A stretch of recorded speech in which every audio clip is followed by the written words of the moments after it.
अभी बस 3 साल पहले तक पूरा देश माणा गांव को भारत का अंतिम गांव कहता था। आखिर सीमा यही थी, सड़क यही खत्म हो जाती थी और भीम पुल के पास एक ही चाय की दुकान थी, भारत की अंतिम चाय की दुकान।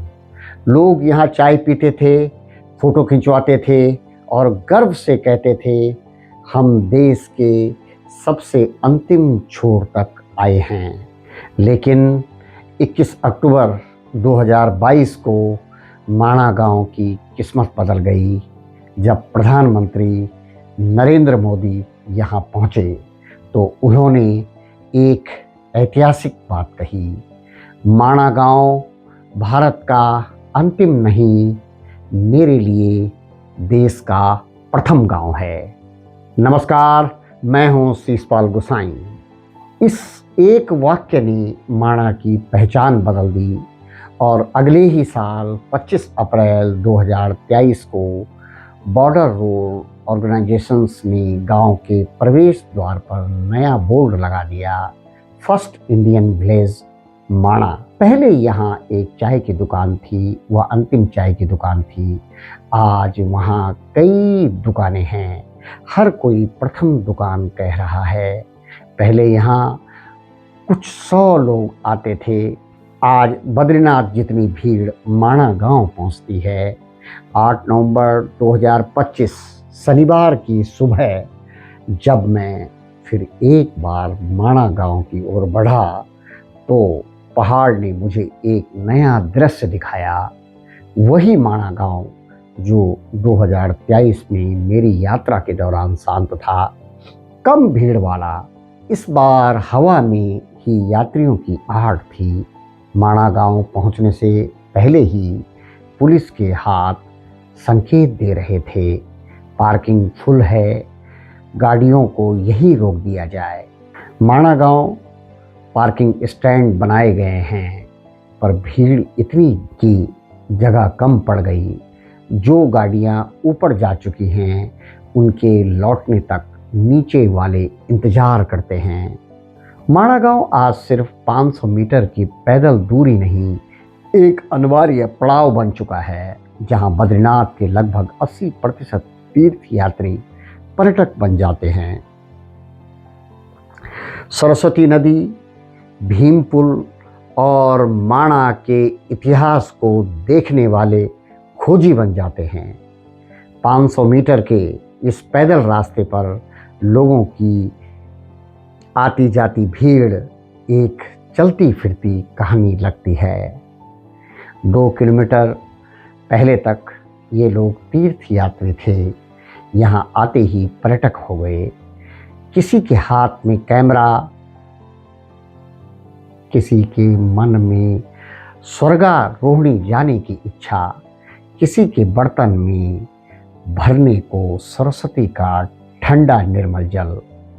और माणा के अंतिम छोर पर भीम पुल के ठीक पास पांडवों की विशाल तस्वीरें जो पिछले साल ही लगाई गई थी, आज हर आने जाने वाले की नज़रें रोक लेती हैं। नीचे अलकनंदा और सरस्वती का संगम कल कल बहता है, जैसे पुरानी कथाएं पानी की लहरों में रची हों। माणा गांव सिर्फ एक पर्यटक स्थल नहीं, ये एक जीवित परंपरा है। यहाँ की महिलाएं आज भी कताई बुनाई करती हैं, घरों के सामने ऊन के धागों की महक फैलती है। जड़ी बूटियाँ जो सदियों से इस भूभाग की पहचान हैं, आज भी इन महिलाओं के हाथों से देश भर के यात्रियों तक पहुँचती हैं। सर, हम यहाँ से 16 को हम यहाँ से कोई जोशीमठ जाता है, कोई वहाँ ये गोपेश्वर जी, तो गोपेश्वर से 5 किलोमीटर हमारा गांव है, गांव गोपेश्वर से 5 किलोमीटर। हाँ जी, वहाँ पे हम आग चले जाते हैं। फिर वहाँ पे जाके हम ये अपना ये कारोबार करते हैं। वहाँ पे 6 महीना हमारा यही काम होता है, कताई बुनाई। फिर जैसे कपाट खुलते हैं उसके 8-10 दिन पहले हम यहाँ पे आ जाते हैं। हाँ जी, फिर इसका यही हमारा अपना जो हम बनाते हैं हाँ हाँ, थोड़ा सा हमें प्रॉफिट हो ही जाता थोड़ा है, प्रॉफिट। उसी से हमारा कारोबार चल रहा है, बच्चे बहुत- पढ़ रहे हैं, बहुत सुंदर, सब यही है। बहुत सुंदर। कि जो पुराने मकान थे वो टूट गए थे, अब लोग सभी नया मकान बना रहे हैं और फैसिलिटी के हिसाब से सभी, और टूरिस्ट बढ़ रहे हैं ना यहाँ, हाँ। तो उनके लिए जैसा होटल्स वगैरह वो बन रहे हैं। होटल भी बना रहे हाँ हैं जी। माणा गांव में? जी, अच्छा, तो एक दिन में कितना टूरिस्ट आ रहा होगा यहाँ?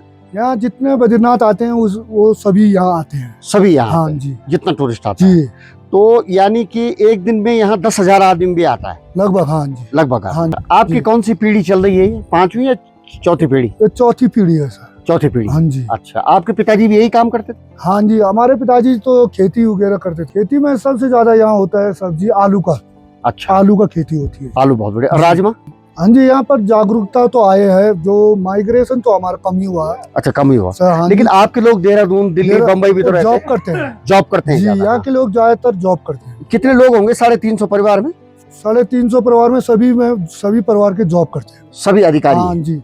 मैं आई हूँ यहाँ हमारे उत्तराखंड का लास्ट गांव माणा गांव, जिसको आज की डेट में हमारे प्रधानमंत्री प्रथम गांव बना दिया है। जी जी जी। है ना, तो यहाँ हमारे पांडवों की पूरी बड़ी बड़ी मूर्तियां हैं, स्वर्ग का रास्ता है, हाँ। सरस्वती नदी बह रही है। हाँ, बस वो देखा हमने, वो हमें देख के बहुत अच्छा लगा, जो बहुत- सरस्वती माता नदी बह रही है। खूब भीड़ है, खूब लोग चल रहे हैं, यहाँ लोग बुनाई कर रहे हैं, यहाँ के लोग में हाँ। हमने शाम रात भी करे थे। हाँ। और बहुत बढ़िया लगा, दर्शन करके बहुत अच्छा लगा। बहुत अच्छा। जय जय सतीश। भीड़ है, उत्साह है, नदी की आवाज है, और इन सब के बीच माणा गांव अपनी वही ऐतिहासिक गरिमा के लिए खड़ा है, जहां हर कदम पर कथा है, हर मोड़ पर आस्था है, और हर चेहरे पर खोज का आनंद। माणा गांव भारत के इतिहास, व्यापार और आस्था तीनों का संगम। कभी यहीं से भारत तिब्बत का प्राचीन व्यापार करता था, और इस व्यापार के असली गवाह थे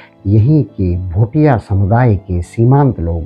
सदियों से ये लोग 6 महीने बद्रीनाथ में बसते हैं और 6 महीने गोपेश्वर के पास छिनका गांव में ऊंचाई के मौसम और बर्फ की कठोरता के साथ इनकी यह आवाजाही एक ऐसी सांस्कृतिक परंपरा है जिसे समय भी नहीं बदल पाया। माणा एक ऐतिहासिक गांव जहां आज भी करीब 350 परिवार रहते हैं। भोटिया जनजाति के ये लोग भले ही घर से कोई देश विदेश में नौकरी कर रहा हो, पर पूजा के समय गांव का हर घर अपने दरवाजे खुला रखता है। यहाँ का दिल अब भी अपनी जड़ों से जुड़ा है। लेकिन जब से पर्यटकों की भीड़ बढ़ी है, गांव भी बदलने लगा है। पुराने पत्थर लकड़ी के घरों की जगह कंक्रीट के नए घर उग रहे हैं। दुकानें बन रही हैं, पर दुकानों के आगे अब भी सड़क नहीं, सिर्फ एक पगडंडी है, और यही पगडंडी माणा की आत्मा को बचाए हैं। पर्वत, घर, गुजरता हुआ हर कदम एक कहानी सुनाते हैं। दुकानों में बैठी सफेद बालों वाली बुजुर्ग महिलाएं अब कताई बुनाई कर रही हैं। ऊन की महक, हाथों की गर्माहट और परंपरा की लय पीढ़ियों से चली आ रही है। भले ही बेटे बहुएं आधुनिक नौकरियों में चले गए हों, पर बुजुर्गों के हाथों में अब भी परंपरा की धड़कन बसती है। अब इसी महीने की 25 तारीख को बद्रीनाथ धाम के कपाट 6 महीनों के लिए बंद हो जाएंगे, और उसी के साथ माणा गांव के लोग भी अपना सारा सामान समेटकर ठंड के मौसम में गोपेश्वर के पास छिनका गांव को लौट जाएंगे। बर्फ से ढका पूरा क्षेत्र, बद्रीनाथ धाम, माणा और आसपास का इलाका फिर 6 महीने सेना और आईटीबीपी के हवाले हो जाएगा। फिर अगले वर्ष जब कपाट पुनः खुलेंगे, माणा गांव फिर आबाद होगा, हंसी लौटेगी, दरवाजे खुलेंगे, परंपराएं फिर से सांस लेंगी। और इसी चक्र में बसता है माणा गांव, जहां सरस्वती नदी सामने उठती, बद्रीनाथ की पर्वतमालाएं और नीचे चमकते बद्रीनाथ धाम का स्वर्णिम आभा हर यात्री के मन में एक अलौकिक शांति और सकारात्मकता भर देती है। यह गांव सिर्फ एक जगह नहीं, एक जीवित विरासत है। समय बदल सकता है और भीड़ बढ़ सकती है, पर माणा अपनी आत्मा में वहीं रहेगा। सीमांत संस्कृति की अंतिम रोशनी। माणा गांव की कहानी सिर्फ पहाड़ों में नहीं बसती, यह उन लोगों में बसती है जो यहाँ रहते हैं, जो यहाँ लौट कर आते हैं और जो यहाँ की पहचान को पीढ़ियों से थामे हुए हैं। आईटीबीपी के जवान उस दिन शहीद नहीं हुए, लेकिन उनकी बहादुरी ने इस त्रासदी को एक मानवीय जीत में बदला। इसी सम्मान में माणा गांव के पास उनका स्मारक आज भी खामोशी से शौर्य की कहानी सुनाता है। माणा गांव से ऊपर जाती बीआरओ की बनाई करीब 51 किलोमीटर लंबी ऐतिहासिक सड़क, जो देवताल और उससे आगे सीधे माणा पास भारत तिब्बत सीमा तक पहुंचती है। 5610 मीटर की ऊंचाई पर बनी यह सड़क एक इंजीनियरिंग चमत्कार है और सेना की जीवन रेखा भी। देवताल, राजाताल, नागताल होते हुए यह मार्ग पहाड़ों की कठोरता और भारत की सीमाओं की मजबूती दोनों का प्रमाण है। माणा गांव, जहां एक ओर एवलांच की स्मृति है और दूसरी ओर सीमा तक जाती वह सड़क, जो बताती है कि हिमालय सिर्फ पर्वत नहीं, भारत की रक्षा, आस्था और साहस की पहली रेखा है। अगर आपको हमारा यह एपिसोड पसंद आया हो तो कृपया शीशपाल गोसाई ऑफिशियल को सब्सक्राइब करें, हमें अच्छा लगेगा। नमस्कार।